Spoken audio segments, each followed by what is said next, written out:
ini aja sedikit lagu, give you time a little bit as well. Ya, mulai dengan lagu aja Tia. Yeah.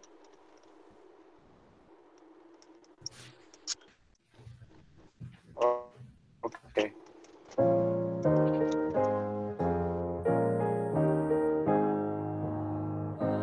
Hai saudara, siapkanlah diri, mari menghadap Tuhan Allahmu.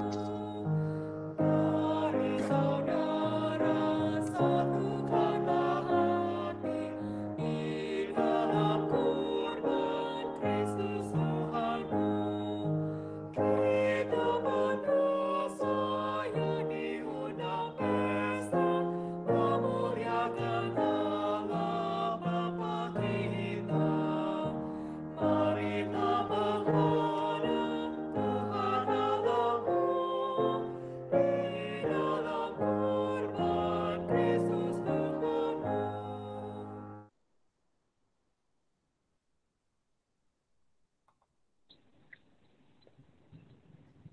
Okay. Welcome back all to YB this week. Yeah. Um,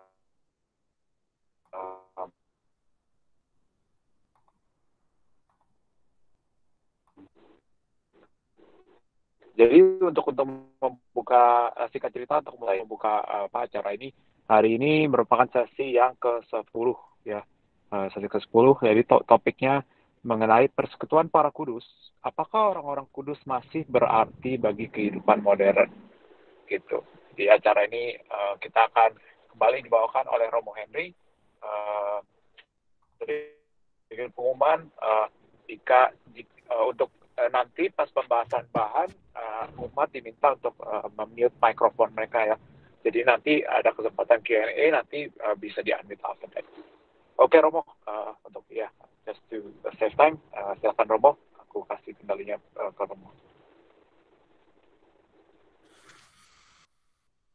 Baik, terima kasih Edwin dan terima kasih kepada semuanya yang telah berkumpul pada sore hari ini atau malam hari ini atau pagi dimanapun Bapak Ibu saudara-saudara teman-teman berada.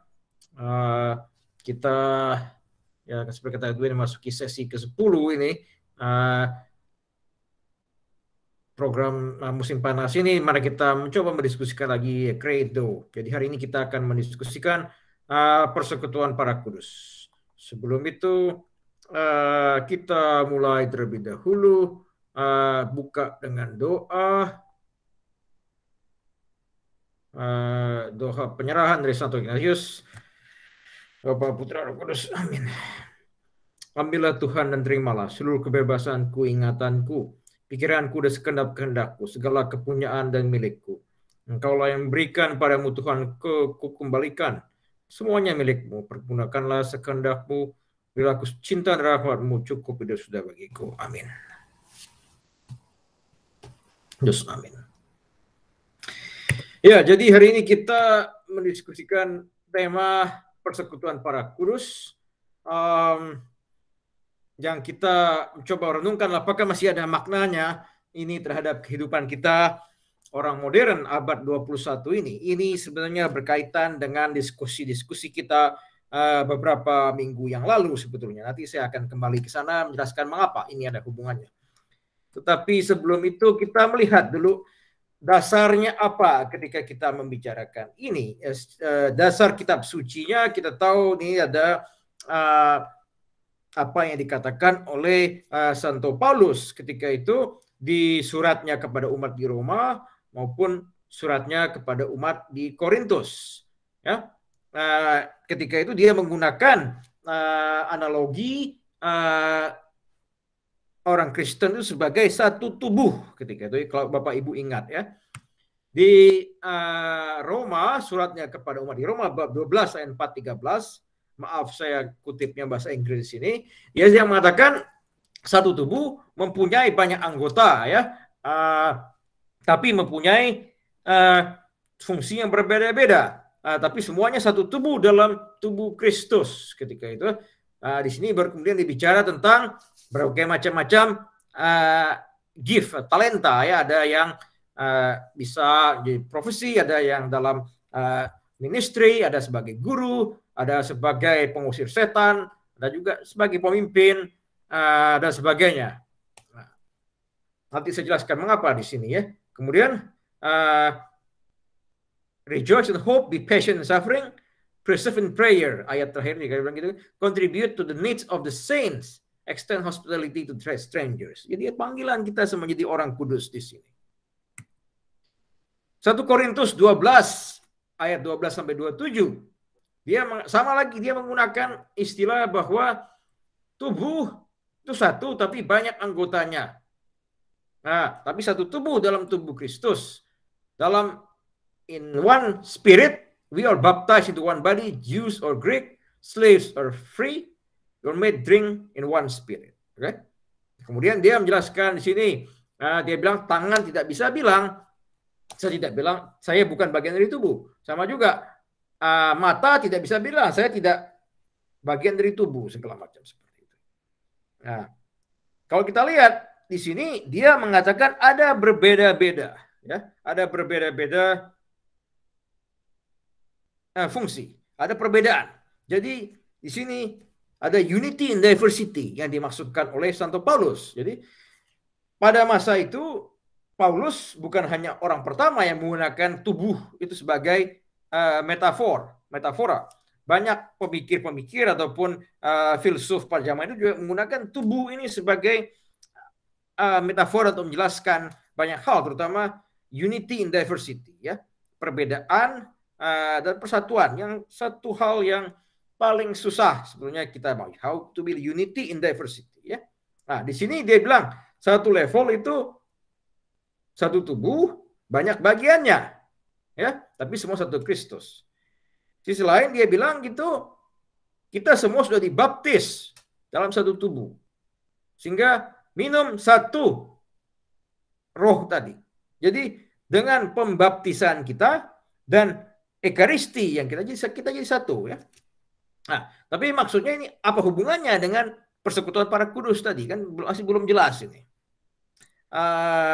Yang jelas itu Santo Agustinus yang bisa menjelaskan bahwa kita semua ini satu anggota keluarga family of God, keluarga Tuhan, ya. Dengan ibu kita adalah Bunda Maria. Dia bilang gitu, ya. Ibu kita Bunda Maria seperti Rebeka. Kita tahu dalam kisah Perjanjian Lama, Rebeka itu adalah menjadi sebagai ibu bangsa Israel. Kemudian di samping kemudian juga ada, kalau bisa dikatakan, the three matriarch of Israel itu Sarah, ya, Sarah istri Abraham, Rebeka istri Ishak, dan Rachel yang dikatakan istri Yakub. Itu adalah the three matriarch of Israel, ya. Nah, di sini tapi kita sebagai orang Kristen, orang Katolik tentunya keluarga besar ibu kita itu adalah Maria, gitu, ya.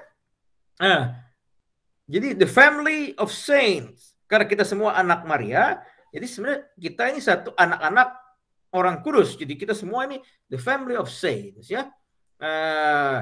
So ini yang dikatakan itu semua kita orang-orang kudus, itu ya kita semua satu anggota keluarga Tuhan tadi dengan ibu kita Maria. Itu menurut Santo Agustinus, ya. One family God, Mary spiritual mother, we are family of saints, gitu, ya.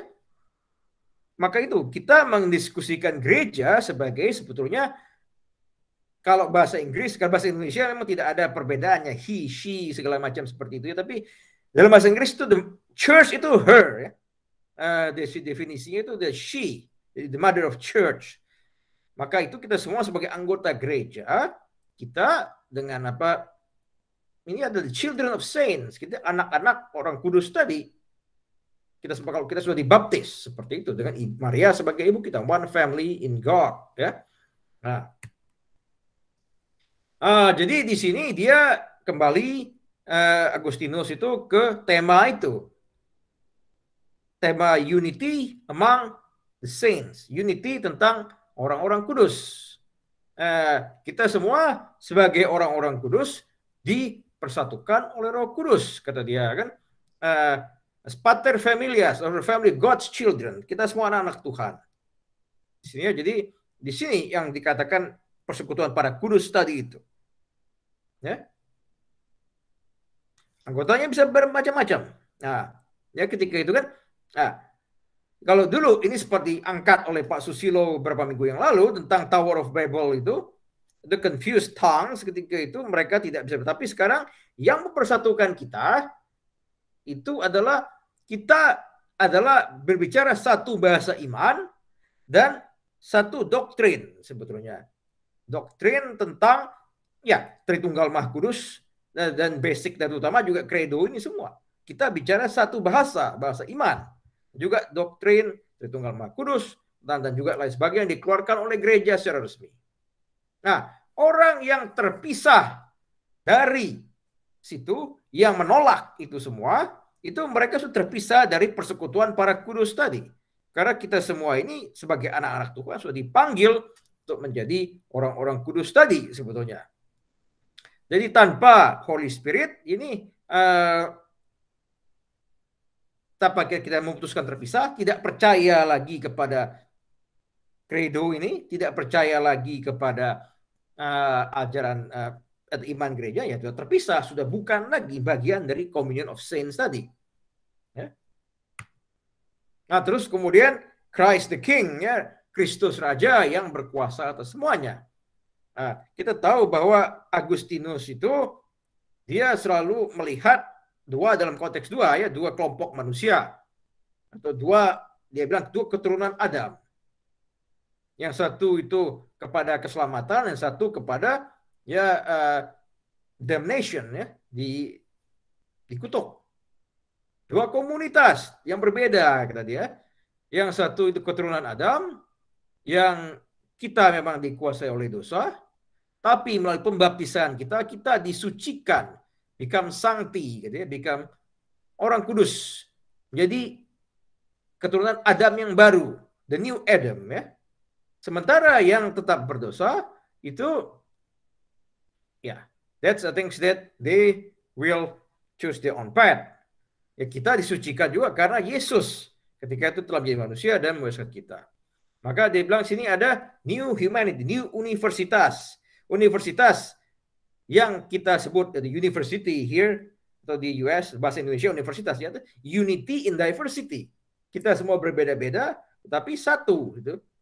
Itu maksudnya universitas, unity in diversity. University itu. Dan new communio, new komunitas baru, ya, communion of saints, komunitas orang-orang kudus, karena kita telah dibaptis oleh Roh Kudus dan juga ditebus dari dosa kita oleh Yesus. Ini semua sebenarnya sangat basic yang kalian semua sudah tahu, ya. Nah, kemudian ini yang lebih menarik. Santo Agustinus mengatakan bahwa Yesus yang telah hadir di dunia ini meneruskan karyanya itu melalui para rasulnya ketika itu kan, dan jadi dia terus berdoa kepada kita. Berdoa itu melalui the priest, ya, yang kemudian institusi itu dikeluarkan oleh Yesus sendiri. Jadi mengapa tugas Romo segala macam seperti itu? That we act as the alter Christus. Kita sebenarnya bertugas sebagai Yesus, juga berdoa buat kalian ketika itu, ya. Nah, communion of saints itu concerns with prayer. Jadi dengan doa-doa ini penting sekali. Komunitas orang-orang kudus itu adalah komunitas orang-orang yang berdoa. Kita tidak saling mengenal, tapi kita saling mendoakan. Itu satu komunitas orang-orang kudus tadi. Ya, kemudian hubungan doa tadi itu semua selalu menguatkan kita di tengah penderitaan segala macam. Kita semua ini adalah orang-orang kudus di dunia ini, yang berada di dunia. Kita berdoa satu sama lain, berdoa untuk orang-orang yang persekusi kita, persecute us, berdoa untuk jiwa-jiwa di purgatori seperti itu. Jadi itu kita sebagai orang-orang kudus yang di dunia. Kita yang sudah di dunia, yang masih di dunia ini kemudian didoakan oleh para santo dan santa yang ada di surga dan juga oleh para malaikat. Jadi kita mendoakan orang-orang yang ada di sekitar kita, juga orang jiwa-jiwa di purgatori, tapi mereka yang berada di surga, orang-orang kudus itu mendoakan kita. Jadi ini ada komunitas orang-orang kudus tadi. Itu hubungannya. Nah, pertanyaannya, ini sudah muncul berapa kali dalam acara kita. Apakah butuh menjadi orang kudus? Bukankah tidak cukup menjadi orang baik saja?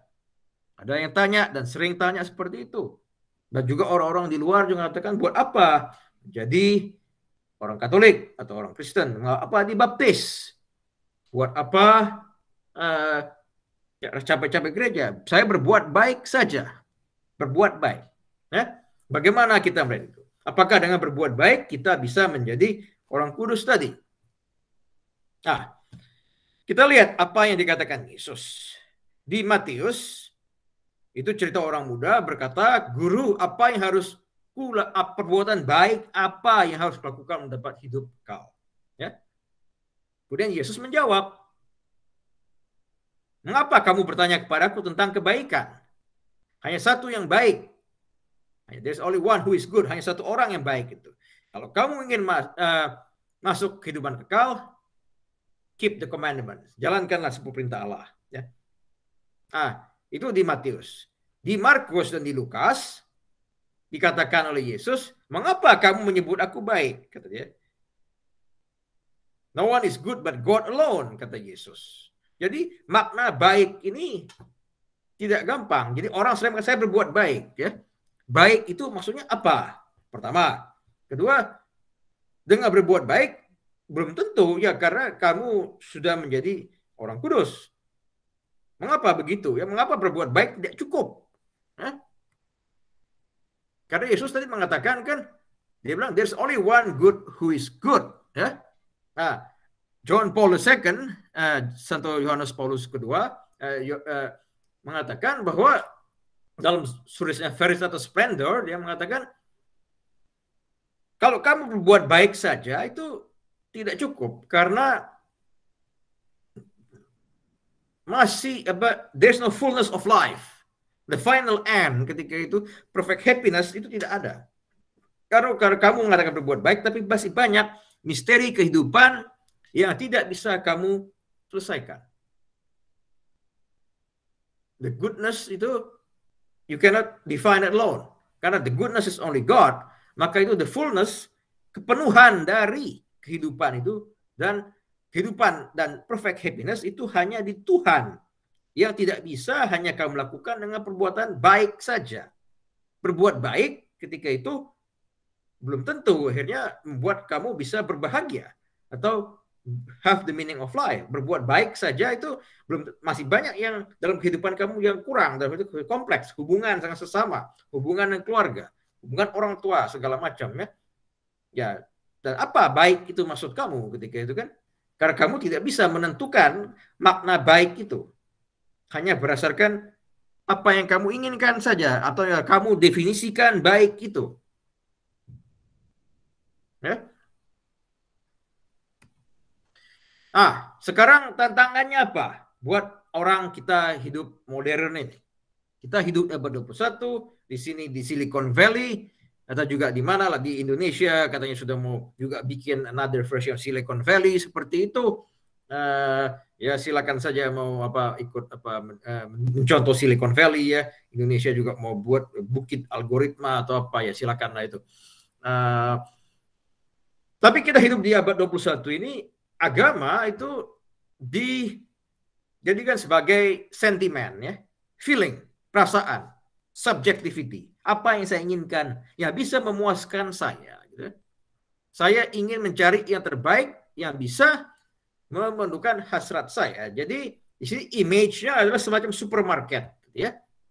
Supermarket. Jadi ada ini, oke, ini bagi kalau saya ambil. Saya tidak tertarik, ya sudah saya tidak mau. Jadi memperlakukan gereja atau juga agama seperti itu. Ada ajaran gereja yang cocok, misalnya oke, saya ambil, tapi ada yang tidak cocok, saya tidak mau, saya buang seperti itu. Jadi semua orang mencari items yang dia inginkan, baru dia masuk ke keranjangnya, gitu, atau ke basket atau ke trolinya yang dia inginkan saja. Yang enggak dia tidak mau. Jadi itu kecenderungan, that's the reality. Sehingga selalu ada tuntutan harus begini, gereja harus begini, begitu. Tidak puas sudah saya keluar, begitu. Saya pergi ke gereja lain. That's one of the challenge bagi kehidupan abad 21 ini. Karena kita selalu dengan mental konsumen ketika itu kan. Lagunya tidak baik, lagunya jelek, lagunya di gereja itu membosankan segala macam. Ngantuk saya. Ya, seperti itu akhirnya. Nah, sebagai orang Katolik, tentu kita selalu dipanggil untuk selalu mengubah conversion ya. Yesus itu melalui orang-orang kudus, maksudnya orang-orang kudus yang telah di surga ketika itu berusaha mengingatkan kita tentang kasih Tuhan sendiri, tentang kuasa Tuhan ya. Aksi mengingat ini, jadi sebenarnya kita melihat bahwa apa yang kurang dari kita ingin kembali ke sana, kembali ke basic ketika itu, back to the real life ya. The coming remembrance of God, mengingat kembali makna ketuhanan tadi, siapa Tuhan itu, siapa Yesus itu adalah conversion tadi. Nah, setiap orang Kristen harusnya selalu berusaha menjadi lebih baik dengan mereview kembali jadi siapa saya, siapa hubungan saya dengan Tuhan. Kita bisa melihat itu ke orang-orang kudus di surga yang berdoa buat kita. Oleh karena itu ya kita tidak bisa sendirian menentukan baik dan tidak itu. Kita harus melihat contoh para orang-orang kudus yang telah mendahului kita ke sana. Maka itu kita butuh komunitas, butuh gereja. Kalau sekedar berbuat baik saja tanpa komunitas, akhirnya sangat subjektif. Saya sendiri menentukan baik tidaknya itu sesuai dengan kehidupan saya. Ya, jadi Christian conversion itu getting out of the type of supermarket religion tadi. Jadi kita tidak bisa mental konsumeristik tadi dengan mental sebagai orang yang belanja tadi, ya, karena Tuhan telah hadir melalui putranya di dunia, sehingga kita bisa mengikuti dia sebagai jalan, karena dia adalah kebenaran seperti itu ya, dan kehidupan. Satu hal lagi yang menarik ini kita bahas minggu kemarin itu tentang bersikap rigid. Apa yang kita bisa pelajari dari kehidupan orang-orang kudus ya? Itu ada makam Santo Thomas More. Kalau yang sudah pernah mendengar dia, kalian tahu dia adalah Lord Chancellor of England. Dia meninggal dihukum oleh Henry VIII ketika itu karena dia menolak to justify I think the divorce of Henry VIII of I think that Catherine Aragon. Dia mau menikah dengan Anne Boleyn ketika itu ya. Ya, Catherine Aragon itu aja putri Spanyolnya, tapi jangan dibalik. Anne Boleyn itu ya istri keduanya yang akhirnya seperti itu ya. Baru dia adalah penasihat Henry VIII dan kemudian ya, masalah cukup kompleks, tapi secara singkat begitu ya. Nah, tapi perlu diingat Santo Thomas More itu bukan hanya tentang perkawinan yang dia tentang, bukan hanya perkawinan King Henry yang dia tentang seperti itu, tapi coba kita lihat, ketika Vatikan mengatakan Thomas More itu adalah santo bagi para negarawan. Dikatakan bahwa Santo Thomas More memberikan hidupnya untuk mempertahankan kebebasan gereja dari intervensi negara. Kebebasan bagi warga negara untuk menentukan his conscience ketika itu kan. Dia sebagai Lord Chancellor of England, dia memutuskan juga menghukum para bidah, para heretics ketika itu. Pada intinya dia orang yang percaya apa yang dia percayai dan juga memutuskan ketika kalau ada yang salah ya harus ketika itu ya konteks itu dia dihukum orang-orang itu. Nah, kemudian ketika itu sendiri dia berhadapan dengan kekuasaan raja-raja, dia bilang God first, state second. Pertanyaannya, kalau Santo Thomas More seperti itu, apakah dia mati sia-sia akhirnya. Kalau orang seperti dia dianggap rigid, ya. Persoalannya bukan semata-mata dia bersikap rigid, tapi dia memberikan teladan bagi kita bagaimana untuk bersikap, terutama hari ini, akhir-akhir ini, ya. Dengan situasi yang dimana kita banyak mendapat tekanan sebagai orang Katolik, Kristen dan kehidupan bernegara. Jadi ini mungkin bisa menjadikan sedikit refleksi bagi kita, bagaimana kita meneladani kehidupan orang-orang kudus seperti Santo Thomas More, seperti itu. Dan dia juga berdoa buat kita dan bagi kita semua. Oke, saya pikir saya cukupkan di sini dulu saja. Lebih baik kita bisa menghabiskan waktu untuk bisa berdiskusi. Oke, Romo, thank you Romo untuk pembahasannya. Oke, sebelum kita masuk ke Q&A session, kita akan ini ya kasih pengumuman seperti biasa. Jadi Cynthia kalau boleh tampilkan slide-nya untuk ini ISE ya, Ignatian Spiritual Exercise. Jadi ini sebelum itu kita akan ini ada flyer sumbangan IEB ya, sumbangan kasih. Jika ada yang berkenan memberikan sumbangan bisa melalui cek atau elektronik seperti tercantum di slide di sini ya. Berikut. Jadi untuk berikutnya nanti hari Kamis 8 PM ya, as usual ada acara online juga, Ignatian Spiritual Exercise.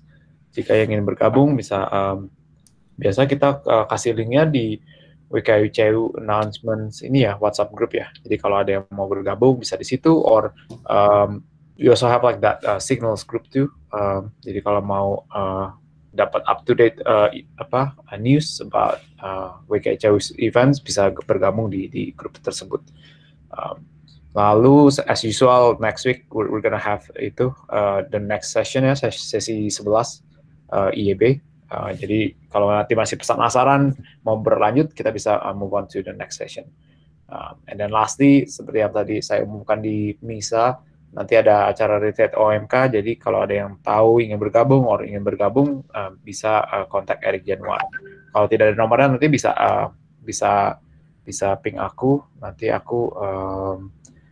aku kasih ini kontaknya. Oke, sekian Romo. Kita masuk ini ya Q&A session. Oke, ada yang mau ini kasih pertanyaan?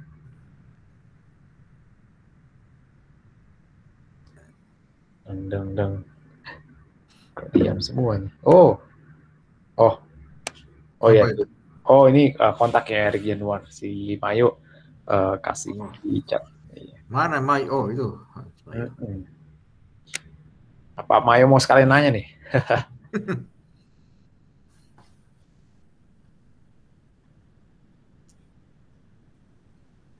Ya, jadi kalau udah aku nanya dulu deh. Biasa aku nanya dulu.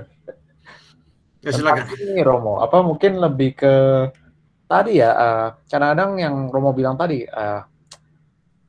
misalnya mungkin yang termasuk mirip sama yang Om Susilo mention last week ya, tentang ini. Kadang-kadang orang tuh ada yang harus bermilih antara mengikuti mungkin agamanya gitu ya, peraturan agamanya versus mungkin lebih kayak kepentingan umum, kepentingan sosial gitu Romo. Ya kan? Nah, itu tuh tapi kadang susah Romo. Misalnya contohnya nih, misal Romo kayak sekarang nih misalnya banyak kadang-kadang mungkin tentang misalnya penyakit COVID ini, kadang-kadang mungkin ada yang mungkin nggak mau ikutan COVID ini, kadang-kadang masih nggak kadang ada yang mungkin nggak percaya, mungkin mikirnya ada tentang ini lebih kayak apa sih ngomongnya ya, kalau memang sakit ya itu memang kehendak Tuhan gitu. Tapi ada juga kubu yang bilang walaupun begitu kita tetap harus menjaga diri kita sendiri, mungkin melalui obat-obatan atau dan sebagainya gitu. Ini apalagi mungkin di Indo banyak yang seperti ini gitu. Maksudnya aku dengar dari teman keluarga juga kayak ada yang percaya ya itulah Romo, dua kubu itulah Romo. Satu yang mungkin Maksud jangan kamu takut. vaksin ini? Ya bisa melalui vaksin atau mungkin masker atau mungkin as simple as percaya COVID itu ada atau tidak gitu. atau berbahaya atau tidak gitu. Kan ada yang percaya kalau kamu kena ya atau tidaknya itu kehendak Tuhan, jadi kita nggak usah takut gitu. Tapi ada juga yang kubu yang aku takut nih, jadi maksudnya bukan takut lah, lebih berhati-hati, jadi mungkin lebih proteksi diri sendiri mungkin dengan vaksin atau masker gitu. Nah itu gimana Romo menanggapinya?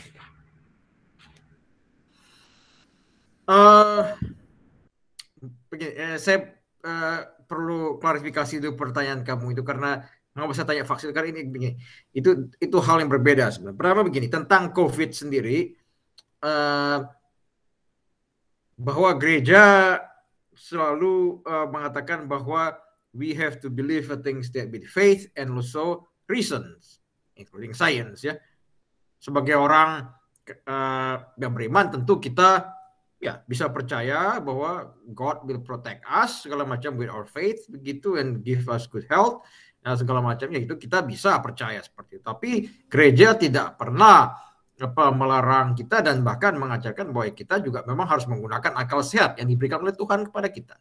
So we have to use also the power of reason. Ketika itu misalnya try to protect ourselves atau tentang dari basic hygiene segala macam seperti itu, ya kita perlu melakukan itu, kita percaya benar kepada Tuhan, tapi juga kita menggunakan akal pikiran kita yang juga merupakan bukti yang diberikan kepada Tuhan, hadiah yang diberikan Tuhan kepada kita ya. Jadi itu bukan dua hal yang perlu dipertentangkan sebetulnya. Satu itu tentang COVID secara keseluruhan. Kemudian kalau masalah vaksin itu hal yang berbeda lagi. Referensi saya adalah apa yang dikeluarkan oleh Congregation Doctrine of Faith, yaitu CDF ya, yang di surat yang dikeluarkan oleh Kardinal Ladaria pada bulan Desember 2020, bahwa posisi Vatikan ketika itu secara itu mengatakan bahwa vaksin itu sendiri ya pertama diserahkan kepada individual conscience. Jadi bahwa tidak ada yang bisa dipaksa, pertama gitu ya, bahwa kalau ada orang yang tidak mau menerima vaksin, dia tidak bisa dipaksa. Kalau dia mengatakan tidak sesuai dengan hati nurani dia seperti itu, dengan pertimbangan tertentu, pertimbangan moral, ketika itu dia tidak bisa dipaksa. Tapi Vatikan sendiri dalam hal mengatakan bahwa memang kata dia demi kepentingan orang banyak, memang demi itu orang bisa menerima vaksin dengan pertimbangan bahwa menerima vaksin itu sendiri, that's I think remote cooperation with evil. Mengapa remote cooperation with evil? Karena beberapa proses terutama untuk dua jenis vaksin itu, Moderna dan Pfizer, dalam eksperimen itu menggunakan aborted baby seperti itu. Tapi ketika itu katakan that's remote cooperation, jadi not direct cooperation. Sehingga sepanjang dianggap tidak bertentangan hati nurani mereka bisa menerima itu.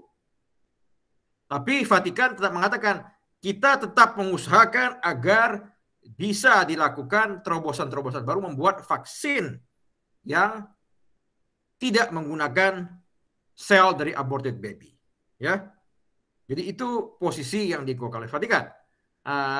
Jadi gereja juga tidak serta-merta menentang, tapi juga memberikan kebebasan kepada individual seperti itu, dan juga menganjurkan agar ada perusahaan-perusahaan atau lab-lab segala macam itu ya mencari terobosan baru buat vaksin yang bersih dari aborted baby seperti itu. Jadi itu yang bisa saya katakan, Edwin. Jadi tadi dua hal yang berbeda. Dan saya harap itu cukup bisa menjelaskan. Kalau ada gimana, Edwin? Ya, menurut aku lumayan jelas sih ya. Aku tadi mikirnya it's actually the same thing gitu. Tapi ya yang Romo bilang tadi, ternyata kalau masalah vaksin itu lebih kompleks ya, karena proses pembuatannya lumayan, pasti kalau aku ngomongnya kontroversial lagi sih. Gitu. Oke, thank you Romo. Ya, Ya, ayo ada lagi yang mau nanya? Jangan malu-malu. ya hari ini mungkin lebih sedikit pesertanya karena banyak yang Marta Mayo yang mau tanya. Dia habis bisa ya. So. Oh, Iya, Romo. oh ya, silakan Ini Tante. saya kedengeran nggak, Win? Ya, kedengaran Tante, silakan. Oke, aku juga melontarkan ini mengundang semua peserta ya. Kebetulan pesertanya juga tidak banyak, jadi I think it can be a good discussion for everyone. Ini pertanyaannya mungkin untuk sebagian orang akan kontroversi. Tadi Romo menyinggung Thomas More ya. Ya, I like him. So, Romo juga menyebut kebebasan agama dari negara. hmm. Nah, ini apa artinya Romo dengan di Indonesia aku jadi lupa ya bagaimana hubungan antara agama dan negara. Tapi di Amerika apakah benar pengertian? Jadi kalau dibaca harafiah kan terpisah antara religion dan negara. Tapi itu harafiahnya. Apakah benar atau bukannya benar mungkin Romo? Apakah arti sebenarnya dari sudut pandang gereja, di mana posisi gereja? Jadi maksud aku gini mungkin ya, kita tahu gereja tuh urusannya biasanya kebanyakan dengan moral.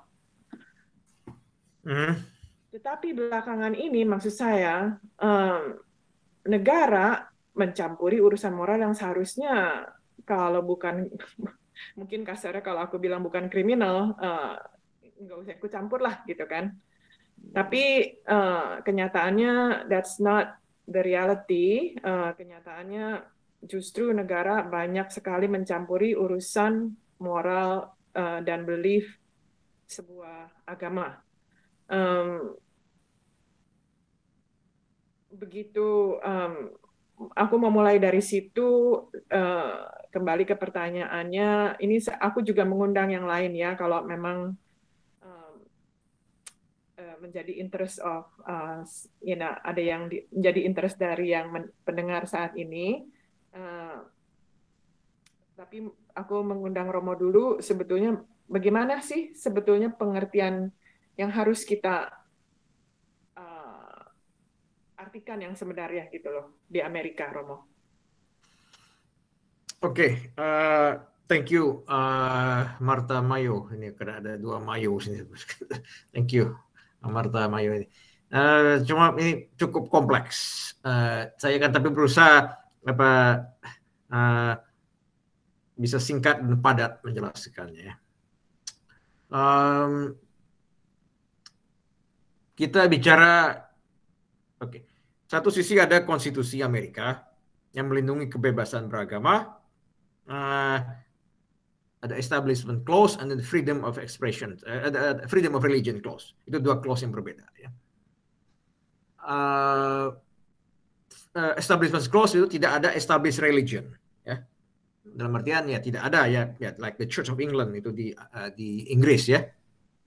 Freedom of religion itu berarti kebebasan menjalankan kita mau beragama ya. Itu dua hal. Freedom establishment clause berarti negara tidak bisa membayari gereja ataupun kehidupan institusi beragama. Maka itu sering muncul kontroversi kan. Apakah sekolah Katolik bisa menerima funding ketika itu dari federal government atau state government. Nah, kemudian masalahnya mulai banyak muncul. Kalau misalnya yang dibantu itu misalnya playground misalnya, apakah itu bukti bantuan? Dan kemudian misalnya apakah Ten Commandments ditaruh di public square seperti itu melanggar establishment of religion. Jadi seakan-akan bahwa ada itu agama tertentu yang didukung oleh negara. Jadi itu sudah banyak kasus-kasus di Amerika selama ya kurang lebih terutama ya 50 tahun terakhir ya. Kemudian pertanyaan lagi itu misalnya berdoa di depan publik itu bagaimana seperti itu kan? Itu pertama. Lalu yang kedua juga masalah yang lebih akhirnya bagaimana ketika orang merasa kebebasan menyalahkan agamanya itu diatur oleh negara ya. Nah, jadi misalnya satu kasus yang cukup terkenal landmark case itu tahun 90 the Smith case, Employment Division versus Smith, itu ada orang Indian yang smoke peyote, itu semacam ganjanya orang Indian. Jadi dia mengatakan ini bagian dari kehidupan beragama mereka, traditional religion. Sementara federal law mengatakan kalian tidak bisa menghisap ganja seperti itu kan. Nah, kemudian itu mereka bisa tidak dipidana, dia katakan begitu kan. Nah, kemudian Supreme Court mengatakan tidak bisa mereka berlindung di balik kebebasan beragama. Seperti itu. Itu kasus yang penting, meskipun tidak menyangkut orang Katolik ya. Nah, tapi kemudian ada Religious Freedom Restoration Act yang mencoba mencegah efek itu. Ya, jadi masalah kemudian itu adalah bahwa begini, Gereja Katolik di Amerika ini awalnya cuma ada immigrant church ya. Orang Itali, orang Irlandia, segala macam yang ketika itu mereka bukan orang-orang penting ya. Banyak kan orang-orang kelas pekerja. Tapi dengan perubahan waktu dari mereka generasi kedua, generasi ketiga, kemudian imigran-imigran itu orang Italia, mereka mulai sukses ya. Mereka bukan hanya orang labor. Kemudian gereja pun mulai besar di Amerika dan Katolik menjadi mulai signifikan. Persoalannya kemudian bagaimana allegiance? You have allegiance to the Pope or allegiance to the state? The question is karena begitu kan. Jadi persoalan juga ketika the first Catholic president was elected, John Kennedy ketika itu ya, John F. Kennedy. Yang jadi masalah adalah bahwa karena dianggap influence of Catholic Church di Amerika itu semakin besar, tentu state try to push the Catholic Church to become marginal. Kalau kita lihat the Church Latter-day Saints, Mormon, itu mereka cukup besar tapi ya dianggap minimum ketika itu. So the design is I think at least to push the Catholic Church to the side maybe like the Mormon Church.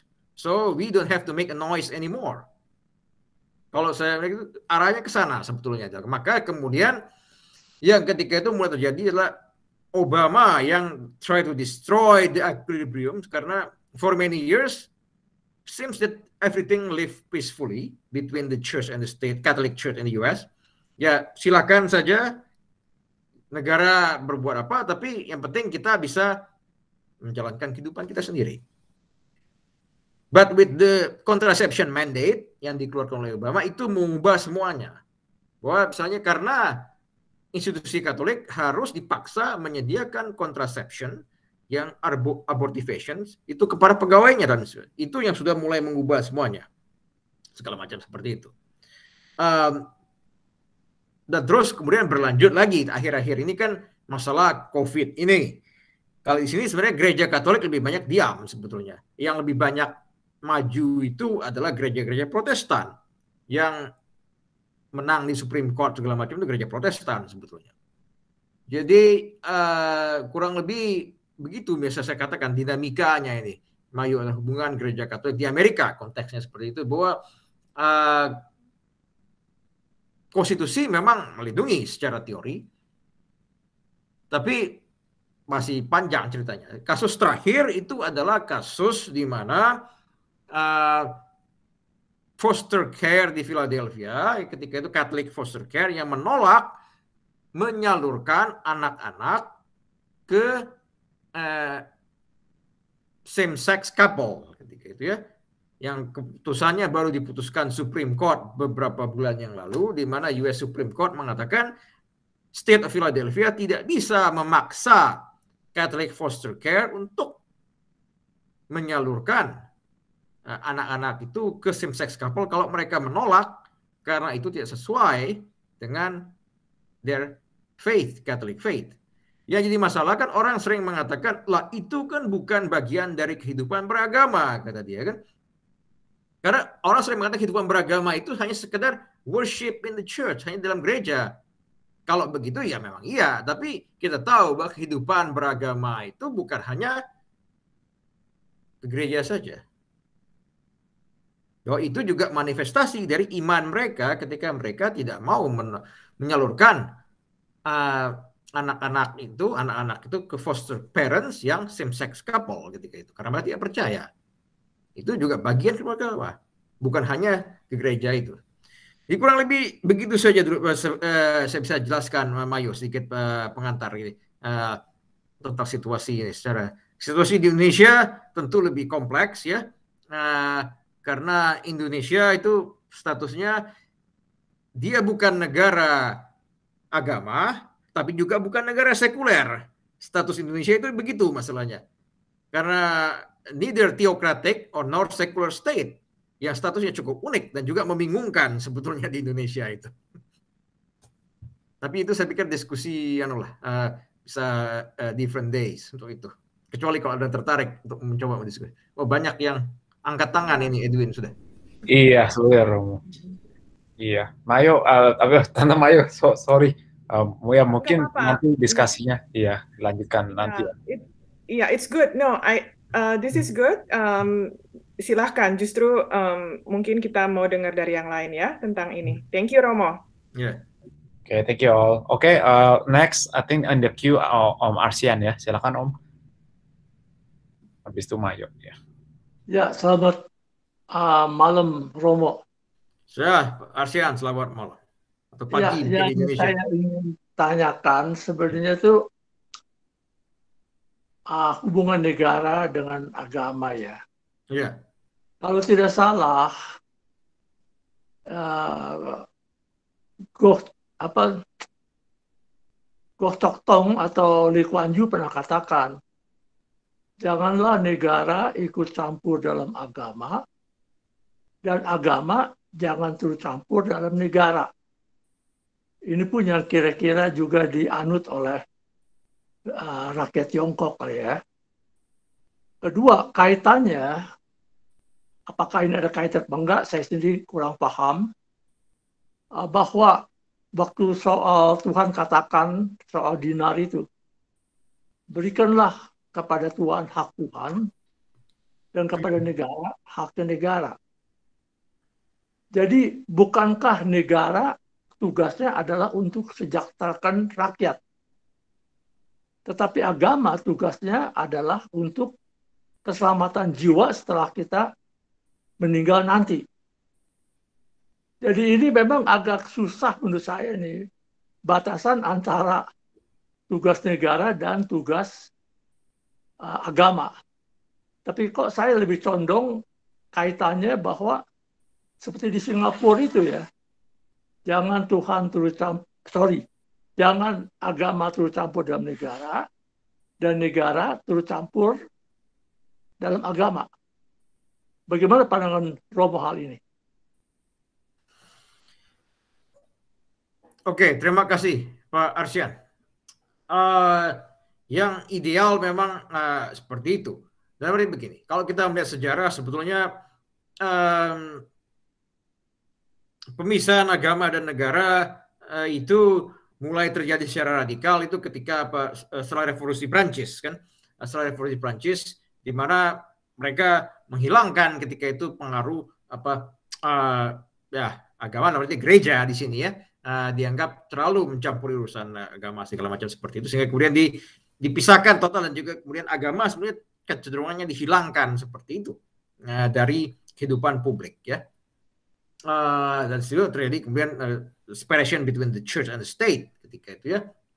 Ya, kita tahu bahwa situasi sudah banyak berubah selama 200 tahun terakhir.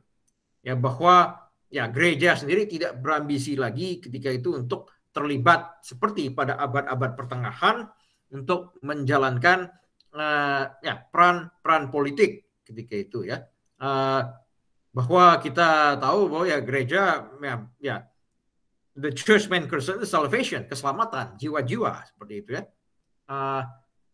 Tapi juga begini bahwa ada ekses juga di mana gereja kadang perlu tampil untuk memberikan pesan-pesan moral ketika itu, pesan-pesan moral ketika itu ya. Seperti misalnya begini, di Irlandia sebagai contoh itu bahwa aborsi itu legal ketika itu ya dia sebagai semacam negara mayoritas Katolik ketika itu kan. Apakah gereja tidak bisa memberikan kesaksian secara etika bahwa mengapa aborsi itu memang akhirnya membunuh seperti itu? Tapi bukan dalam artian ingin mengurus kepentingan negara. Tapi sebaliknya juga negara tentu tidak bisa memaksa ketika itu orang-orang Katolik untuk, terutama institusi Katolik juga untuk melakukan aborsi itu. Itu idealnya. Tapi dalam realitas ketika itu bisa lain lagi, bahwa kecenderungan yang berkuasa segala macam itu tentu ingin juga memaksakan apa yang dia percayai ketika itu ya, bahwa sudah akhirnya kita mengatakan sudah kita hidup misalnya ini, kita tahu bahwa negara ya silakan saja mengakui perkawinan sesama jenis, tapi jangan memaksa ketika itu orang-orang Katolik misalnya ketika itu ingin melayani kepentingan misalnya orang ya kawin sesama jenis seperti itu. Karena sebenarnya dalam artian itu pasar bebas kan sebenarnya. Misalnya kalau kamu tidak bisa mendapatkan kue di toko orang Katolik ini, kamu bisa pergi ke tempat lain kan, seperti itu. Tapi kecenderungannya adalah bagi negara juga untuk memaksa kamu harus melayani. Itu yang repot. Secara katakan dari Pak Arsyanda, secara teori memang ya kita bisa mengatakan begitu. Tapi dalam realitasnya itu juga tidak semudah itu juga. Ada juga gray area yang membuat, dan gereja juga kadang-kadang bukan ingin campur tangan kehidupan bernegara, tapi juga memberi kesaksian terhadap itu secara etika. Tapi itu sering dianggap keluar jalur seperti itu. Sementara negara juga sering merasa dia perlu untuk masuk lebih dalam menekan gereja. Ya, saya tidak tahu kehidupan di Singapura sendiri persisnya bagaimana saat ini kehidupan bergereja di sana atau beragama di sana ya. Ketika itu Singapura punya arrangement sendiri. Tapi kalau di Cina yang disebutkan oleh Pak Arsyan tadi, saya pikir trennya berbeda karena di sana memang jelas bahwa konstitusi sana memang mengakui secara teori, tapi praktek itu tidak ada sebenarnya, karena gereja ingin menguasai kehidupan gereja di sana, negara, misalnya negara Komunis Parti menguasai kehidupan gereja sekalipun seperti itu yang juga sumber akhirnya ketegangan akhir-akhir ini, terutama dengan Vatikan tentu ya, dengan perjanjian mereka untuk itu pemilihan uskup segala macam itu. Ya kurang lebih begitu Pak. Oke Romo, terima kasih Romo. Ya. Oke, Romo, thank you. Han, Mayo, silakan. Bukan aku nih sebenarnya nih yang di sebelah nih. Silakan. Oh, yang di sebelah. Oke, Erik, silakan Erik. Pertanyaanku rada nggak nyambung sama topiknya Romo. I join kinda late tadi, ada Romo ada bilang kan banyak orang, I guess topik ini kan tentang saints kan, santo-santo, tapi banyak orang jadi orang baik udah cukup, kenapa harus jadi santo-santa? Tapi ya masih dalam topik itu ya, silakan.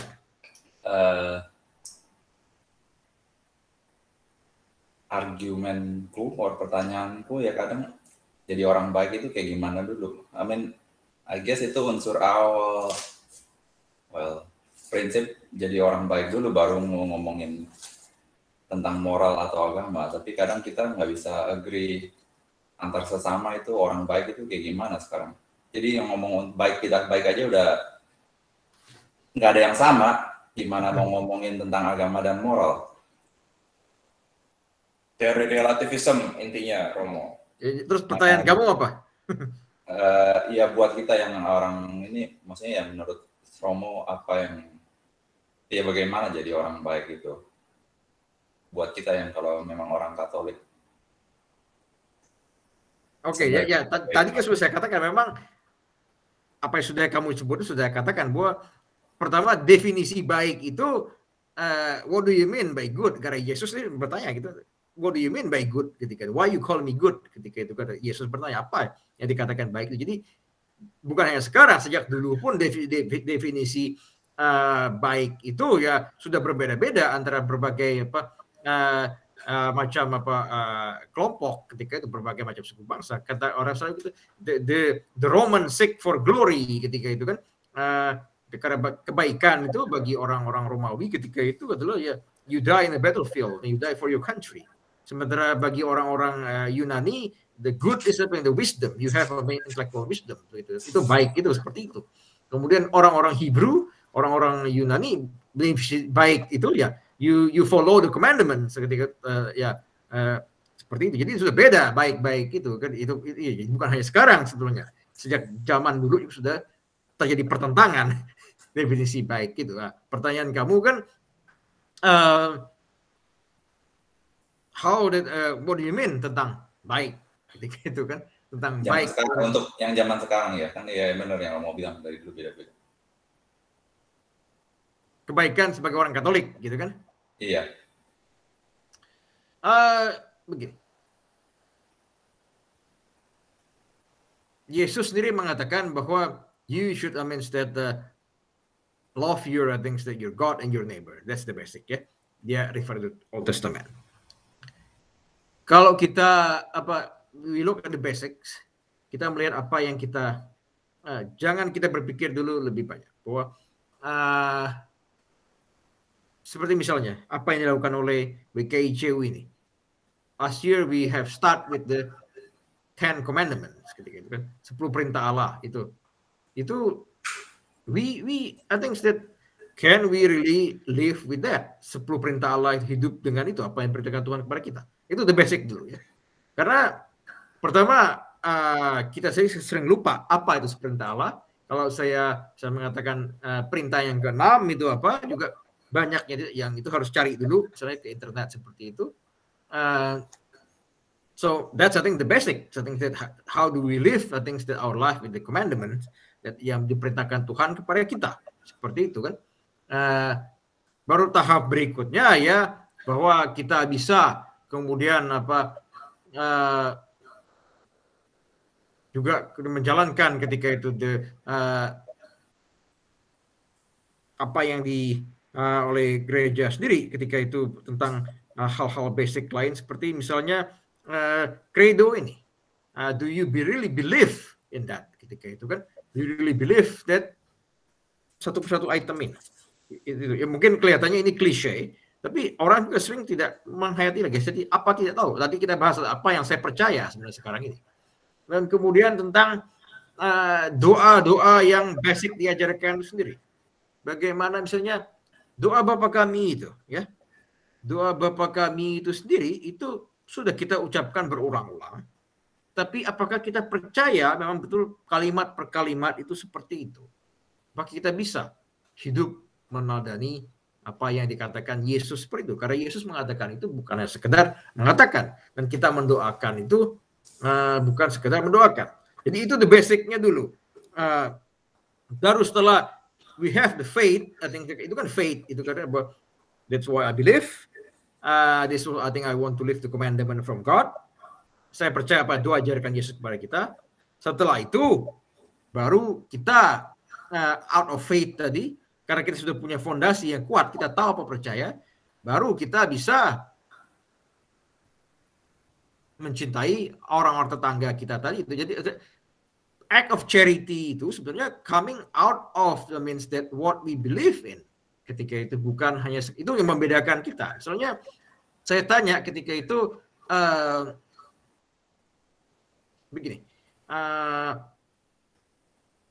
saya pernah misalnya mengajar di Santa Clara University yang ya itu universitas Jesuit dan Katolik ya. Mahasiswa-mahasiswa ini bilang, kita ini kata yang membedakan ini, kita percaya akan keadilan sosial, social justice, kata dia kan.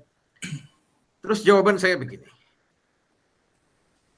kamu gimana membandingkannya dengan misalnya itu Stanford atau di Berkeley itu kan? Apakah kamu menuduh mahasiswa-mahasiswa Stanford Berkeley itu doing social injustice? Apa bedanya kalau begitu kan kamu sebagai orang Katolik dengan non-Katolik? Mereka juga bikin social justice. Mereka juga do charitable work. Tapi yang bedakan. Terus mereka jawab lagi ketika itu kan, no, beda katanya. Beda dengan Stanford itu. We do it out of faith. Apa faithmu itu sekarang gitu kan persoalannya. Ketika itu kan, so if you really do it out of faith, then should be different. So that's really come out. You have to know that first faithmu apa. Baru kemudian kamu berbuat untuk itu. Ya, akhirnya berbeda, baru akhirnya you love your neighbor itu out of your faith tadi. Kemudian that's charitable work yang kamu lakukan itu. Jadi itu sebetulnya ya, karena urutannya. Saya pikir itu basicnya dulu, Eric. Thank you, Romo. Ya. Oke. Romo, Susilo. Oh ya. Silakan, Om. Itu Ya, Pak memang Susilo, ya, gimana Pak Susilo? menurut saya itu emang terminologi mengenai kebaikan itu sangat sumir. Karena yang tadi Romo bilang itu sangat subjektif. Bahkan bukan sangat subjektif lagi. Per golongan, per kelompok, masing-masing punya kebenaran sendiri. Tetapi, kalau menurut saya, dibandingkan dengan kita kan kembali ke ajaran Katolik. Kebaikan menurut ajaran Kristen, kalau menurut saya itu ada kelebihan. Ya, bukan karena saya Katolik nih. Menurut saya karena ada kelebihan dibandingkan dengan kebaikan yang daripada percayaan lain yang sifatnya subjektif, golongan atau agama lain. Karena jadi dia sholat tidak ada standar. Kalau mereka tuh tidak standar. Misal kebaikan di kelompok A begini, kelompok B begitu, kelompok C begitu, nggak ada standarnya. Tapi kalau sebagai seorang Kristen atau Katolik, kita udah punya standar. Ya. Contohnya, dalam perjanjian lama, standarnya dulu dimulai daripada the Ten Commandments. Gitu. Terus dikembangkan, dari 10 itu dikembangkan, apalagi kalau kita baca Leviticus, terus dikembangkan lagi menjadi Torah dan sebagainya, itu bisa sampai menjadi dari 10 menjadi 300 peraturan-peraturan, nah kurang lebih begitu. Dan kebanyakannya bukan bersifat inti kebaikannya itu sendiri, tapi akhirnya menjadi suatu ritual, menjadi suatu dogma, yang sebenarnya sedikit kaitannya dengan the Ten Commandments itu. Tapi itu ya kita karena dia punya priestnya udah begitu ya begitulah kurang lebih, jadi dikembang-kembangkan. Nah, tapi dalam perjanjian baru itu Yesus justru dia bilang, saya tidak menghilangkan perjanjian lama, tetapi saya akan menggenapi. Kalau kayak Pancasila diperas jadi Trisila, diperas lagi jadi Ekasila dan sebagainya gitu. Tapi buat Yesus itu dipersingkat itu menjadi cintailah sesamamu seperti dirimu sendiri dan cintailah sesamamu dan bahkan musuhmu, kurang lebih begitu. Nah, tapi dari perkembangan dari yang ratusan peraturan apa yang kita sebut baik dalam perjanjian lama itu menjadi apa yang baik menurut Yesus itu juga lama-lama dikembang-kembangkan lagi sama pastor-pastor atau sama padri atau sama pendeta. Jadi berulang kembali dari Ten Commandments dikembang-kembangin menjadi ritual dogmatis macam mencapai 300 sampai dia kurangin lagi menjadi suatu inti pelajaran mengenai kasih itu. Tetapi dia perkembangan belakang ini dikembang-kembangin lagi akhirnya menjadi suatu dogmatis yang bisa dogmatis dan ritual kembali. Jadi itu sejarah berulang kalau menurut saya. Mengenai kebaikan itu kalau menurut saya, apalagi yang tadi siapa bilang ya? Hans ya. Apa pengertian kebaikan itu di dalam masa zaman sekarang. Di zaman sekarang itu. Jadi kita bukan menceritakan kebaikan dari segi filosofis atau bahasa langit lah kita bilang itu. Mereka lebih mementingkan hal-hal yang praktis, terutama anak-anak muda. Anak-anak muda ini kalau menurut saya sangat pragmatis. Kalau menurut saya. Karena apa? Mereka tidak mempunyai waktu lagi untuk memikirkan kebaikan secara teologis lagi, tetapi day to day life. Pengalaman aja sehari-hari. Misalnya anak muda kayak Erden atau Hans, mungkin sekarang kita bicarakan, tapi kalau mereka sudah terlibat di dalam kehidupan sehari-hari, yang mereka mikirkan sekolah bagaimana ya, kelar bagaimana, udah kelar sekolah, cari pacar, terus berkeluarga, terus punya anak, mendidik anak, terus beli mobil, beli rumah, mortgage-nya gimana. Nah, kalau menurut saya, proses seseorang itu mulai dari tinggal di orang tua, lalu masuk university, terus dia bekerja, dan seterusnya, itu yang cycle itu menurut saya itu sudah merupakan suatu perbuatan baik. Yang menurut saya lebih pragmatis dibandingkan dengan terminologi kebaikan yang sifatnya sangat relatif dan subjektif dan juga golongan. Nah, jadi menurut saya itu makanya kebaikan itu ya dalam masa sekarang saya bisa kembangkan begini. Kalau begitu apa kebaikan yang menurut sekarang? Dilihat dalam kompleks kehidupan anak-anak muda sekarang milenial. Kalau menurut saya kebaikan cukup satu aja. Itu apa yang dikatakan oleh Katolik apa? Saya senang itu motonya Care. How many lives have you changed today? Itu satu. How many lives have you changed? Dan kedua, bagaimana kita mewariskan dunia yang lebih baik bagi anak cucu kita dan sesama. Itu Romo, kalau menurut saya artinya kebaikan terlepas dari hal-hal yang sangat metafisis dan teologis. Gitu, Romo. Oke, tanggapan saya begini Pak Susilo. Pertama, teknologi memang sudah banyak berubah ya, sehingga generasi Edwin dan generasi si Hans Mayo, Yoshiko itu dianggap sudah ya mungkin mereka apa ini they're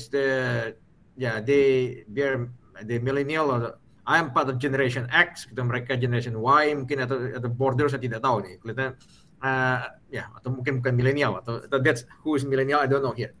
Tapi dianggap sudah berbeda. Begini, saya mengatakan teknologi memang banyak berubah. Ya, jangankan hanya 20 tahun, 10 tahun terakhir juga banyak berubah ketika itu ya. But human nature is still the same, ya. Human nature is still the same. Jadi tantangan yang hadapi mereka, kehidupan dalam kemanusiaan mereka, saya pikir masih kurang lebih sama dengan generasi Pak Susilo tentu ya.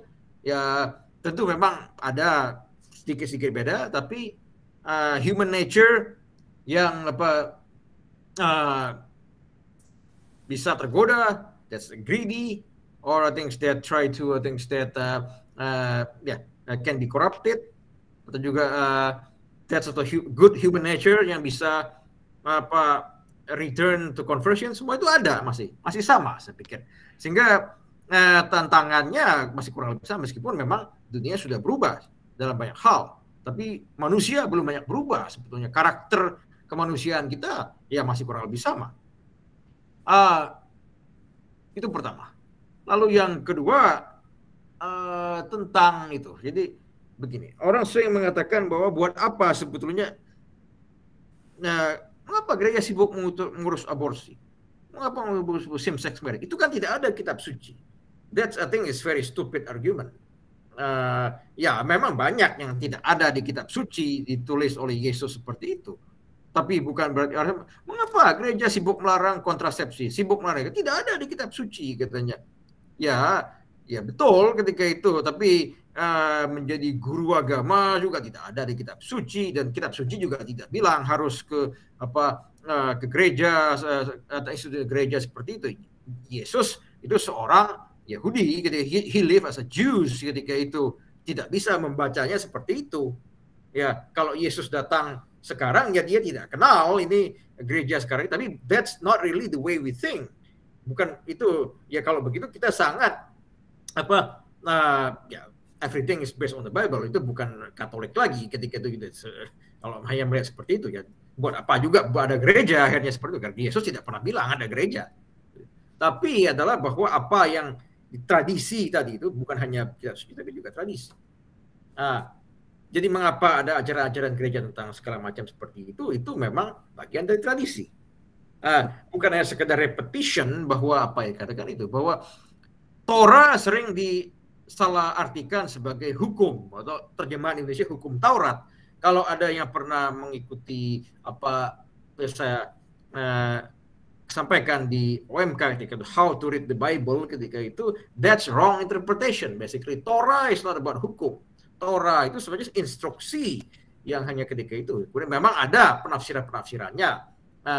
Yang itu semua dipersiapkan ketika itu untuk to guard, ketika itu to guard the commandment tadi. Supaya bagaimana? Jangan sedikit mereka tidak bisa ada keterbatasan. Misalnya kalau begini ini gimana? Maka akhirnya mereka buat penjelasannya yang akhirnya menjadi lebih luas seperti itu. Tapi itu juga bagian dari hukum bagian dari proses ketika itu tidak bisa hindari. Agama apapun kalau sudah pendirinya meninggal selalu ada tradisi seperti itu. Setelah Musa meninggal baru ada itu kan. Setelah Yesus meninggal ya sama juga gereja-gereja lain yang mungkin tidak mau tradisi, kata dia, tidak mau tradisi.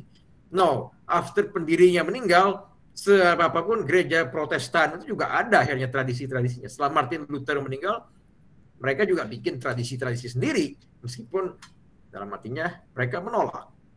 Nah, jadi panggilan kita bagaimana sebagai orang beriman tadi ya betul bahwa kita kata Pak Susilo, ya ingin sebagai bagi Hans, bagi Edwin, segala macam atau generasi muda, change the world dengan menikah, punya anak. Ya, tapi bukan hanya segitu, karena kalau itu apa bedanya dengan orang-orang yang lain, begitu kan? Bedanya adalah kalian kawin, punya anak, that how that make your family is very different as Catholic family. Yang membedakan itu dengan apa yang membedakan keluarga Katolik itu dengan keluarga-keluarga yang lain, begitu. Atau bagaimana kemudian kalian mendidik anak kalian, how to raise your children as a Catholic, begitu kan? Itu yang membedakan akhirnya dengan keluarga-keluarga lain yang punya anak juga. Kalau tidak, saya jelaskan lagi, Romo. Ya, poin aja. Gimana Pak? Tadi saya bilang, apa bedanya kita dengan kebaikan menurut agama-agama lain yang sifatnya subjektif dan atau kelompok dengan Kristen? Kelebihan Christianity itu adalah bahwa kebaikan itu lebih diejawantahkan kepada yang saya bilang tadi dengan hukum kasih. Cintailah sesamamu dan sebagainya dan seterusnya. Ya. Artinya, kalau menurut saya orang Kristen mempunyai suatu standar yang lebih tinggi dibandingkan dengan yang lain, yaitu hukum kasih. Nah, standar ini walaupun sangat susah dijangkau, tetapi itu merupakan suatu pegangan kita. Karena tidak ada kebaikan kalau tidak ada suatu standar. Kita mesti ada pembanding. Oh, ini baik, ini jelek. Standarnya apa? Nah, menurut saya standar di Katolik itu adalah yang terbaik kalau menurut saya. Karena adanya hukum kasih. Bahkan ada misalnya Thomas Kempis, Imitation of Christ. Bagaimana kita follow Kristus itu, bagaimana. Walaupun kita tahu kita tidak bisa mengikuti, tapi kita udah ada standarnya gitu.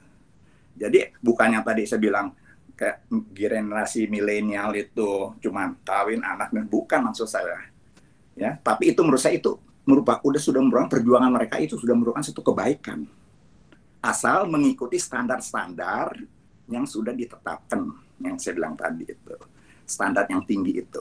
Karena standar itu menurut saya tidak mungkin bisa dicapai, tapi itu merupakan satu proses yang terus menerus.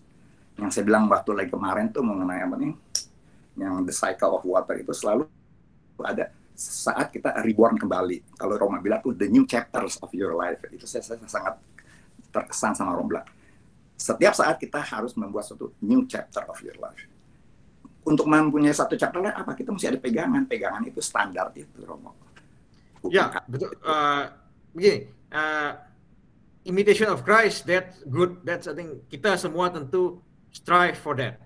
Tapi justru itu relevan lagi bahwa begini, seperti kata Pak Suryo juga itu susah kan, dan itu ya kita semua berusaha untuk ke sana. Tapi ya kemudian ada lebih lagi standar, maka kita diskusi hari ini. Orang-orang kudus tadi, kita semua berbuat baik itu, we try to be orang-orang kudus, menjadi orang-orang yang holy men and women. Tidak seperti Kristus karena begitu susah, hanya God alone, dia Tuhan, kita tidak bisa seperti dia. Tapi ada orang-orang kudus tadi yang di surga, dan juga orang kudus yang sudah dikanonisasi oleh Gereja Katolik yang bisa menjadi pegangan kita, yang kita bisa mencoba meneladani mereka. Santo Thomas More dia bukan hanya mati karena tapi juga good father, good husband. Juga ada contoh itu orang tua yang lain. Sebenarnya orang tuanya Saint Therese de Lisieux, I think that the Sil Martin segala macam itu juga bisa jadi kalian teladani semua. Jadi itu yang tujuan mengapa persekutuan para kudus itu penting. Karena kalian bisa hidup dan meneladani mereka. Dan tentu juga berusaha idealnya memang bisa mengikuti kehidupan Yesus, tapi Yesus itu Tuhan dan kita tidak bisa seperti dia, tapi ada orang-orang kudus manusia juga yang dari surga yang kita bisa coba teladani, dan itu memang akhirnya maka itulah kita percaya tadi ini. Jadi Romo, itu tadi kan saya bilang dari perjanjian lama terus menjadi perjanjian baru menghukum kasih, dan bahkan dibikin lebih praktis lagi untuk kehidupan sekarang, yaitu dengan yang dikenal dengan ajaran sosial gereja. Kalau nggak salah ada 10 atau berapa, saya lupa itu. Nah, itu jadi hal-hal yang bersifat tinggi, gitu, bersifat transendental, sifat yang susah dicerna oleh orang biasa itu, bahkan Katolik sendiri membuat ajaran sosial gereja supaya lebih pragmatis and praksis, disebutnya praksis. Nah, ini praksis ini yang kadang-kadang ya kurang dihayatin oleh kita. Kita banyak berbincang mengenai hal-hal yang bahasa langit lah, tetapi kurang berbincang mengenai bahasa yang bisa dipraktekkan. Misalnya apa? Cintailah sesamamu, itu kan masih belum membumi. Membuminya adalah dalam ajaran sosial gereja, di mana keadilan ditegakkan. Gitu, Romo. Terus mengenai saya bilang, bukan hanya kawin terus akhirnya gini, tetapi di dalam kehidupannya sebagai suatu proses, sebagai orang Katolik, keluarga-keluarga ini harus mewariskan dunia yang lebih baik. Itu prinsipnya. Mewariskan dunia yang lebih baik, dan yang kedua, bagaimana sejauh mana dia bisa menjadi berkat bagi sesama. Kayak how many lives have you changed today? Nggak usah orang lain, tetangga kita atau dalam keluarga kita. Nah, jadi ajaran sosial gereja menurut saya itu adalah pengejawantahan hal-hal yang membumi daripada hal-hal yang transendental yang kadang-kadang sukar dicerna oleh masyarakat biasa. Demikian, Romo. Ya, ajaran sosial gereja memang suatu hal yang baik, dan kita juga perlu mendiskusikan itu secara khusus dalam iman yang berpikir. Mungkin bisa jadi tema untuk Hans Mayo sudah keluar ini. Jadikan tema juga ke depan dibahas. Tapi sekali lagi saya katakan, sebelum sampai ke sana kita juga harus we have to know the basic first ketika itu ya. Maka itu faith that's important, because sebelum sampai ke sana, kalau langsung ke sana tanpa tahu juga ini ya repot juga. Tapi saya pikir itu discussion another day. Ini tadi banyak yang sudah ngantri, Edwin. Kita mungkin stop dulu di sini, diskusi ini nanti kita lanjutkan lagi bisa sesi berikutnya, tapi banyak yang ngantri dari Edwin sudah. Oke, iya Romo. Tadi saya kayak mau nanya, cuma ya dia udah kayak dia ada Bible study after this with the OMK group. Nah, berikutnya Om Arsien ya, dan next tadi si Agem ya, tapi Agem kayak udah hari gitu. Mungkin Om Arsien dulu, silakan Om. Ya, Romo, sekali lagi nih, yang singkat aja. Ya, silakan. Memang kebaikan quote and quote itu kan human nature ya. Setiap orang ingin kebaikan, quote and quote, ingin dihormati, bla bla bla. Kalau saya berpendapat bahwa firman Tuhan yang baik itu adalah berbuatlah pada orang lain apa yang kamu inginkan orang lain berbuat kepada kamu. Atau yang dikatakan oleh Confucius yang hidupnya sekitar 60 tahun sebelum Yesus lahir, justru dia sebaliknya. Jangan berbuat pada orang lain apa yang kamu tidak inginkan orang lain berbuat kepada kamu. Kalau saya pakai ini sebagai patokan untuk kebaikan yang universal, yang dapat diterima oleh yang bertuhan maupun yang tidak bertuhan, bagaimana pendapat Romo? Ya, itu kan kalau misalnya orang Amerika atau orang Western, golden rules katanya itu kan, itu aturan itu kan ya, jangan berbuat sesuatu yang tidak kamu inginkan orang lain juga perbuat pada kamu, begitu kan. Itu ya memang itu wisdom, itu bukan hanya di Christian ya, ketika itu juga ada ya tradisi lain juga ada, termasuk Confucius tadi yang Pak Arsya sebutkan, begitu ya. Pertanyaannya gitu, apakah itu cukup ya? Karena begini, satu hal yang joke ini joke yang mengatakan konteks Amerika ini kan, bahwa mengatakan the conservative ketika itu believe that things that everybody is immoral, maka kita perlu ketika itu aturan, ketika itu dan juga polisi segala macam ketika itu. The liberals believe that things that everybody is stupid, maka dia bilang perlu diberi pendidikan supaya dia tercerahkan seperti itu ya. Tapi semuanya mengarah kebaikan ketika itu kan. Itu menunjukkan bahwa begini, berbuat itu saja tidak cukup, masih ada yang kurang. We need education segala macam itu untuk mencerahkan orang. We need some rules, we need the law segala macam itu. Yang ditawarkan oleh Christianity itu cukup berbeda. Karena kita percaya dan kita tahu bahwa human nature itu kita punya banyak kekurangan, maka itu ada konsep the original sin, dosa asal yang kita percaya sebagai orang Katolik.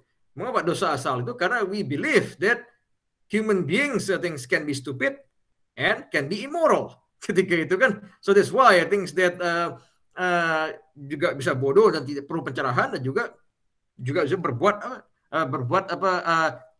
yang tidak bermoral seperti itu. Maka kita percaya pada dosa asal itu karena memang dosa asal itu yang membutakan kita, dan untuk itu kita perlu mengatakan itu. Maka ajaran mengatasi dosa asal itu, maka kita gereja menciptakan sebuah sistem yang lain. Jadi saya katakan itu memang ya wisdom itu ada, tapi itu sebenarnya tidak cukup karena human nature is more complex than that. Kehidupan manusia, karena untuk sampai ke sana orang tidak bisa, karena ada kalau kita bicara bahwa pemahaman akan ke sana itu tidak bisa karena dosa asal itu tadi. Tentu tidak ada pemahaman itu di agama lain. Karena kalau kita menganggap semua orang baik seperti itu, realitasnya tidak. Semua orang tidak bisa serta-merta kita tidak usah jauh-jauh kita hidup di dunia ini. Kita tidak bisa berekspektasi bahwa semua orang akan menjalankan golden rule tadi. Wisdom, kebijaksanaan itu, karena kita punya keterbatasan sebagai manusia yang kita sebagai dosa asal tadi. Itu yang membedakannya, Pak. Oke, Romo, terima kasih. Oke, thank you. Berikutnya Agem masih mau nanya nggak, Agem? I think we have time for one more ya, jadi Agem. Oke. Ya, terima kasih. Tadi mau ngacung jari, sepertinya Pak Susilo banyak pertanyaan, jadi saya turun lagi tangannya. Takut kehabisan waktu. Ya, baik. Saya cuma ingin memberi judul hari ini adalah apakah orang-orang kudus masih berarti buat kehidupan modern. Terus juga tadi di pembahasan ini saya mendengar bahwa ada beberapa negarawan atau orang-orang yang menyatakan bahwa jangan menggabungkan antara agama dan negara apa segala macam gitu ya. Mengapa dua hal itu, agama dan negara? Karena saya melihat bahwa nationality dan iman, keyakinan itu dua hal yang sangat amat bisa menyatukan seseorang secara keseluruhan, secara perasaan, secara keyakinan, perasaan-perasaan lain itu. Di negara orang rela mati untuk membela negara. Begitu juga kita melihat bahwa orang rela mati membela agama gitu loh. Maka mengapa dua hal itu selalu diwanti-wanti untuk tidak dicampur-campur? Karena dua hal itu jika dua kekuatan itu jika terjadi di satu negara akan sangat bahaya. Itu jadi saya melihat itu. Nah, lalu kembali ketika saya menghubungkan bahwa negara dan agama, keyakinan itu sama besarnya, saya kemudian menghubungkan pertanyaan apakah orang-orang kudus masih berarti di zaman modern ini. Pertanyaan ini pernah ditanyakan bapak saya. Pertanyaannya adalah apakah para pahlawan Indonesia, pahlawan kita, pahlawan perjuangan masih berarti dalam hidup kamu? Menjadi menarik ketika saya melihat gini bahwa saya melihat bahwa ayah saya seorang pejuang, ayah saya seorang pahlawan.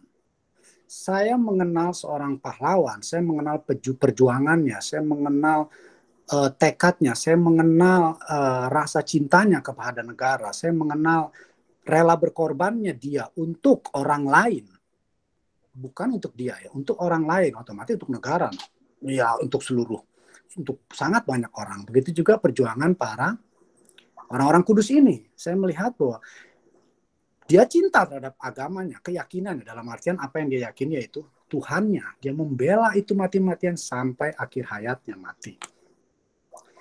Ada kesamaan antara orang-orang kudus dan para pahlawan. Ini sehubungan dengan sebentar lagi kita 17 Agustus ya. Jadi saya pikir ini ada hubungannya dan saya ingin mengangkat ini bahwa saya melihat bahwa orang-orang kudus dan para pahlawan itu ada hubungannya. Orang-orang kudus ini membela orang banyak, rela mati demi keyakinannya, rela mati demi sesuatu yang dianggap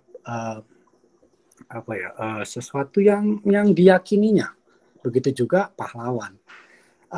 Saya beruntung ketika bapak saya menanyakan apakah para pahlawan masih berarti dalam membuat kehidupan kamu, dalam kehidupan kamu. Saya melihat pahlawan ini, saya melihat bapak saya. Saya begitu mengenal dia, saya begitu memahami dia, saya begitu mencintai dia, sampai saya mengagumi dia. Jadi kalau ditanya apakah para pahlawan masih berarti dalam kehidupan saya, atau nanti kehidupan modern pun yang saya tempati, atau nanti saya bisa turunkan kepada anak saya akan bilang iya, masih berarti. Mengapa? Saya mengenal betul pahlawan itu.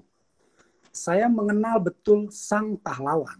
Sekarang begitu saya balikan dengan apakah orang-orang kudus masih berarti buat kehidupan modern. Kembali lagi, apakah kita mengenal benar, kita mengagumi benar, kita mencintai benar, dan tahu benar perjuangan orang kudus itu. Saya rasa banyak orang yang tidak tahu. Mungkin kita semua punya nama baptis, Romo. Tetapi siapakah yang mengenal nama baptis kita? Ignatius misalnya. Stefanus. Misalnya Gregorius. Apakah kamu apa nama baptisnya? Kamu apa? Ignatius, Romo. Oh. Jadi saya kembali lagi situ. Ketika kita mengenal, kita tahu betul, kita mencintai dia, dan kita pada akhirnya mengagumi. Pertanyaan, apakah orang-orang kudus masih berarti buat kehidupan kita? Ya, saya akan menjawab iya, seperti saya mengenal pahlawan, dalam artian saya mengenal bapak saya. Bapak saya juga menceritakan tentang Sudirman, tentu dalam versi yang lain, versinya dia, tentang Yosudarso, karena memang angkatan dia. Jadi saya mengenal mereka, saya dari bapak saya, dan saya mengagumi itu. Saya tidak kenal yang lain, saya pastinya. Nah, begitu juga ketika ini sangat baik sekali saya hubungan apakah orang-orang kudus itu berarti. Akhirnya saya kembali lagi. Saya menganggap bahwa pahlawan revolusi, pahlawan kemerdekaan masih berarti buat hidup saya karena saya mengenal betul. Saya mengagumi betul, saya mencintai betul, dan saya tahu betul apa yang diperjuangkannya. Kita kembali lagi ke sini bahwa apakah orang-orang kudus masih berarti buat kehidupan kita, dalam artian kita dulu. Kembali lagi pertanyaan seperti saya tadi. Apakah kita mengenal, apakah kita... Jadi saya melihat bahwa persoalan menganggap sesuatu akan terus berarti dalam kehidupan kita, itu juga berhubungan dengan apa yang kita pahami, apa yang kita ketahui tentang itu. Begitu, Romo, itu menurut saya. Terima kasih. Ya, terima kasih, Gem. Ini closing statement yang mendengarkan bahwa akan kita memang lebih mengenal lagi orang-orang kudus itu ya, bahwa orang-orang kudus itu adalah teman kita semua. Karena tadi saya katakan itu kan mereka berdoa buat kita yang ada di dunia ini. Kita semua juga terpanggil sebagai orang kudus, tapi kita sudah ada pendahulu, kita bisa meneladani mereka, dan kita juga begini, kalau mereka sebagai teman kita, ketika itu kan kita ingin mengenal lebih dekat. Ketika itu kan bagaimana pertemanan tapi kita tidak kenal dekat. Jadi bagaimana kalau kita ingin berdoa, meminta doa mereka kepada kita, kalau kita juga tidak mengenal siapa mereka itu. Maka itu tentu kita berusaha dengan orang kudus. Gereja sudah memfasilitasi itu dengan kalender gereja, peringatan orang-orang kudus yang setiap hari seharusnya kita bisa teladani, kita cermati siapa orang kudus. Agustus ini penuh dengan santo-santa orang-orang kudus yang besar, yang punya sumbangan besar gereja. Kita bisa meneladani mereka. Dan juga dengan berdoa kepada mereka melalui novena atau doa secara langsung pada hari peringatan mereka seperti itu. Jadi ya betul, itu panggilan bagi kita semua untuk bisa terus begitu. Dan juga bagaimana yang akan berkeluarga memilih nama kepada anak-anaknya, hanya sekedar pilih nama, tapi juga memang ingin orang-orang kudus itu menjadi pelindung buat anak-anak mereka. Seperti itu. Cenderungannya pilih nama yang keren-keren saja, tapi tidak lupa itu perlu nama baptis juga kadang-kadang. Generasi sekarang ini begitu ya. Juga yang ya kehidupan kita juga sebagai komunitas, bagaimana kita bisa melihat orang-orang kudus itu, kita bisa merayakan itu semua. Sebagai WKICU saya pikir sampai hari ini mungkin belum apakah sudah pernah merayakan peringatan orang-orang kudus itu sendiri. Kalau memang suka kumpul-kumpul makan orang WKICU seperti itu, ya itu ada kesempatan sebetulnya, meskipun susah sekarang zaman COVID ya, yaitu merayakan pesta Santo Dominikus misalnya hari ini seperti itu kan, merayakan pesta Santo ini itu ada kesempatan makan-makan lagi kalau mau sebetulnya, sambil memang merayakan. We need to celebrate their life and getting to know them, meskipun agak susah sekarang zaman COVID untuk ngumpul begitu ya, tapi in the future misalnya kita bisa seperti itu, karena mereka, kita bersyukur kita punya orang-orang kudus itu yang berdoa buat kita, karena mereka adalah teman-teman kita seperti itu. Oke, saya pikir begitu saja Edwin ya. Oke Romo, ya, ya, I guess kita tutup dulu ya, since waktunya udah lewatin 6:30. Nanti mungkin next week kita bisa lanjut bahas. Oke Romo, silakan Romo, kalau mau tutup. Ya. Thank you semua yang sudah bertanya. Ya, hari ini seperti saya katakan itu peringatan Santo Dominikus, meskipun ada long rivalry with the Jesuit Dominican, saya tidak anti kepada Santo Dominikus. Jadi kita bisa menutup pertemuan kita hari ini dengan doa Santo Dominikus ya, doa Saint Dominic. Bapa, dan Putra, dan Roh Kudus, amin. Yang mulia Santo Dominikus, yang dipenuhi segala semangat untuk keselamatan jiwa-jiwa, tidak beritakan Injil di musim dan di luar musim, tidak mendirikan ordo para pendeta buruh untuk bekerja sebagai konversi bidah, orang berdosa yang malang. Berdoa kepada Tuhan bagi kita, bahwa Dia dapat menganugerahkan kita untuk mengasihi semua saudara kita dengan tulus dan selalu bekerjasama, dengan doa dan baik kita dan pengudusan selamatan kekal mereka. Semogalah kuasa memberkati kalian semua, Bapa, Putra, dan Roh Kudus. Amin. Thank you Romo. Baik, terima kasih Romo, terima kasih Edwin, terima kasih semua. Join.